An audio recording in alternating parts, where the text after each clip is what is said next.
Ça va être un vlog sérieux. Ce que je vais dire, c'est encore lisse. Oui, mais avant de fermer la page, là, écoute ce que j'ai à dire. Peut-être que tu te fais le même doigt avec, tu le sais pas. Le chat.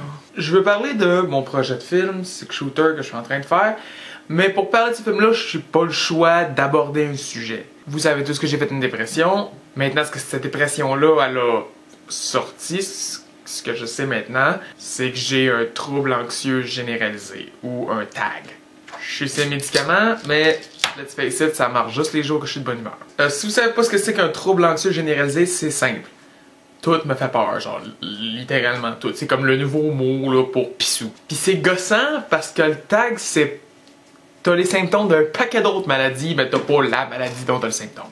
Par exemple, une journée, t'as le goût de tout faire, puis le lendemain, man, t'as le goût de rien faire. Habituellement, ça serait comme être bipolaire, mais c'est le TAG. Après ça, tu paniques à propos de tous les petits détails, pas par perfectionnisme, là. Juste, literally, genre juste, un petit problème arrive dans ta vie, puis c'est la fin du monde. Genre, ça vient de fucker ta journée, t'as l'impression d'être découragé, tu sais plus quoi faire déjà, puis ça vient d'arriver, puis c'est tout minuscule, là. T'as l'impression que tout le monde est contre toi, d'un coup que l'univers veut ta mort. Ça pourrait être comme de la schizophrénie paranoïaque, mais non, c'est le TAG.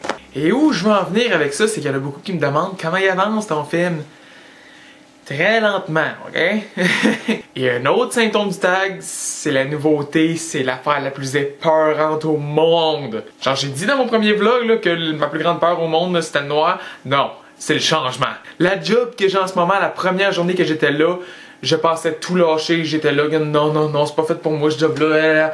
Aujourd'hui, j'adore cette fucking job-là. Le chat lâche mon trépied. Puis ce qui peut être perçu comme de la paresse, c'est souvent que des fois, c'est qu'il faut que je m'embarque dans quelque chose que je sais pas du tout quoi faire ou comment le faire.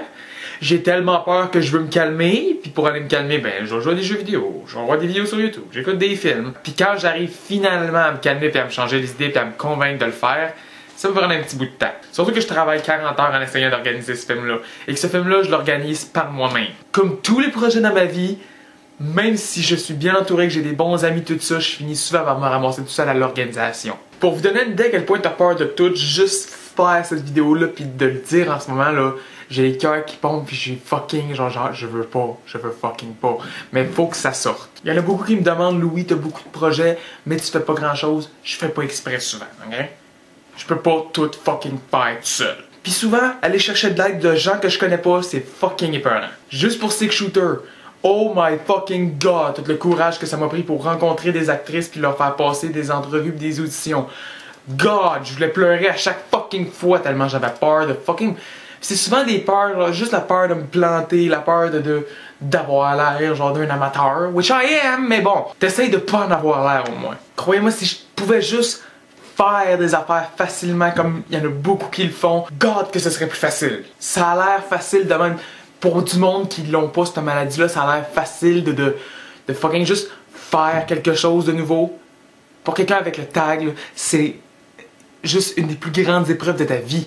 Déménager dans un appartement, je pense que c'est une des choses qui a fucking déclenché ma dépression, juste à quel point c'était gros là. C'était quelque chose de vraiment, c'est énorme. Après ça, autre chose de nouveau, je laisse ma blonde avec qui ça faisait 3 ans que j'étais avec. Je savais pas du tout comment dealer avec la fin d'une relation sérieuse, puis c'était quelque chose de nouveau qui m'a fucké d'aplomb. Après ça, il y a eu l'université. Il y en a beaucoup qui ont su que dernièrement, j'étais supposé aller en études russes à l'université de Montréal, mais je travaillais en même temps, à peu près une 30aine d'heures. Il y en a que c'est facile. Ça a été nouveau pour moi de faire des études et du travail en même temps, et j'ai pas aimé ça. J'ai été une journée à l'université, puis je suis pas retourné après. Parce que la journée même que j'ai commencé, j'ai réalisé qu'il fallait que je travaille puis que j'étudie en même temps. Puis là, tout d'un coup, cette pensée-là s'est multipliée en « Oh shit, le stress, j'aurais plus le temps de rien faire d'autre. » Et évidemment, ça déboule, ça rumine dans la tête, puis tu t'en viens imaginer des affaires qui arrivent même pas encore. Mais le fait que tu te le sois imaginé, ça vient fucker. Je suis comme non, je fais plus, non. Je suis retourné à une job de 40 heures qui est pas une job si difficile que ça. Je travaille dans un centre d'appel, ok? Là, c'est pas stressant comme job. Ça fait que là, j'arrive à mon premier film, et God que ça aussi c'est une grosse nouveauté de devoir faire un fucking film. Là aujourd'hui j'essaie de faire un film que je veux présenter dans des festivals, que je veux montrer en salle, je vais faire des représentations publiques du film, je vais travailler avec du monde que je connais pas, je vais travailler évidemment avec des amis aussi, mais des amis qui ont jamais travaillé avec moi avant. Faut que j'organise la production, il me reste encore des acteurs à trouver. Tout ça tout seul. J'ai ma famille dans moi pour me dire vas-y, t'es capable, puis qu'ils vont m'aider. Si jamais je leur dis j'ai besoin d'aide pour ça, ils vont m'aider tout de suite. C'est ma famille, c'est normal. Alors si vous me demandez, Louis, pourquoi tu fais plein de projets qui amènent à rien? Première raison, parce que souvent je me ramasse tout seul à les faire. Deuxième raison, parce que le fait que ce soit souvent des affaires nouvelles dans lesquelles je vais m'essayer, même si sur le coup je suis comme oh ouais, je veux le faire. Une fois que j'ai les moyens de le faire, c'est que ça devient peurant, ok? Parce que et un des derniers symptômes du TAG qui est le pire, tant qu'à moi, c'est l'attaque d'angoisse. Et c'est pas la même chose qu'une crise de panique en passant. Parce que la crise de panique, elle a des raisons d'être. Burn-out, situation difficile dans le milieu familial, etc. Moi, ça peut arriver fucking n'importe quand. Pour aucune raison. Et ça devient une peur constante. Et ça devient une nouvelle anxiété par-dessus l'anxiété. Tu deviens anxieux d'être anxieux. Et ça devient pire quand tu t'en vas essayer de travailler sérieusement avec du monde, puis que tout d'un coup tu pognes la chienne de oh shit, ça pourrait arriver direct là, puis de quoi je vais avoir l'air si ça arrive là. Et c'est pourquoi c'est encore plus stressant de travailler avec du monde nouveau qui comprendra peut-être pas nécessairement ce qui se passe. Et souvent, s'il y a de quoi que je dois faire obligatoirement, mais parce que c'est nouveau puis que je suis pas sûr de comment le faire, je choke. J'ai peur, je veux pas le faire, je le fais pas, puis tu dis c'est ça, si je le fais pas, et ça se retourne contre moi habituellement. Je le sais que ça va arriver, mais j'ai tellement peur que je peux pas m'empêcher de pas le faire. C'est bizarre de même, hein, mais c'est ça.